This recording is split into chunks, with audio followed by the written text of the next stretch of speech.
With a GPS, you have to get moving to receive directions and course correction.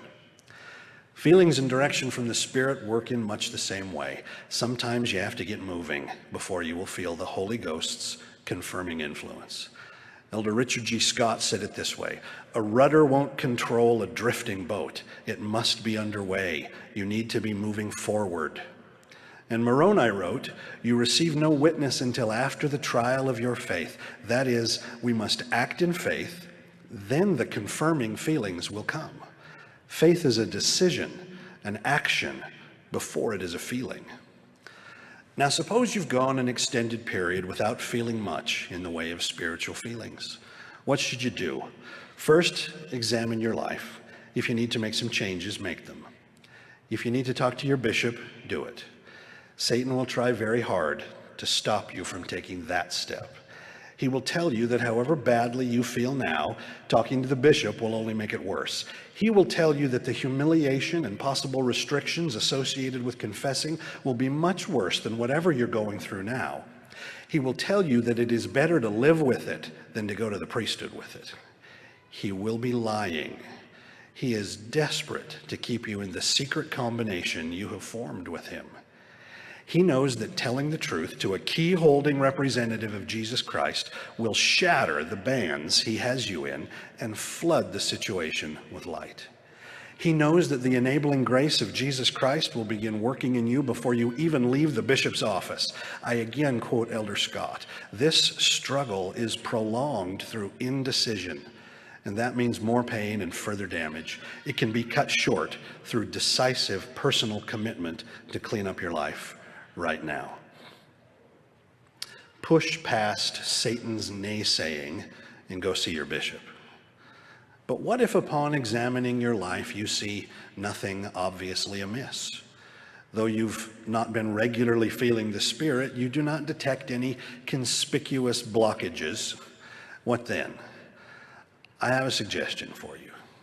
Do you remember some moment in your life sitting at an arts and crafts table somewhere, braiding some long strips of plastic into what some people call a boondoggle or a lanyard? One of my favorite American poets writes of one he made as a 9-year-old boy and gave to his mother. I had never seen anyone use a lanyard or wear one, if that's what you did with them. But that did not keep me from crossing strand over strand again and again until I had made a boxy red and white lanyard for my mother.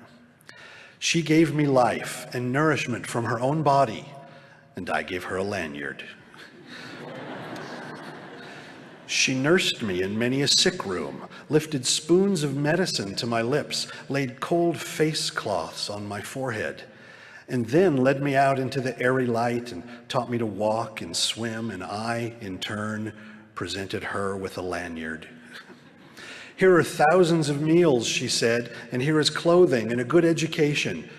And here is your lanyard, I replied, which I made with a little help from a counselor. Here is a breathing body and a beating heart, strong legs, bones and teeth, and 2 clear eyes to read the world, she whispered. And here, I said, is the lanyard I made at camp. And here, I wish to say to her now, is a smaller gift, not the worn truth that you can never repay your mother, but the rueful admission that when she took the 2-tone lanyard from my hand, I was as sure as a boy could be that this useless, worthless thing I wove out of boredom would be enough to make us even. These words hit a little close to home for me. The realization of the magnitude of my debt to my mother came to me in phases, haltingly as a teenager, in great heart-wrenching waves as a missionary, and then later as a young parent. Even now, as a middle-aged fat man, it settles on me from time to time and makes me weepy. But as the poet says, confronting my debt to my mother is not the most disturbing part of this. Rather, it's the realization that I have actually felt, at least sometimes, that my pitiful expressions of gratitude to her were enough to make us even. And even more disturbing, I find that I sometimes think the same way about what I owe to God. I go on as if my sporadic temple attendance and my pretty good personal prayers and my hit and miss family nights are enough to make us even, that these lanyards I offer to God are a sufficient trade for eternal life in glory and all that the Father hath.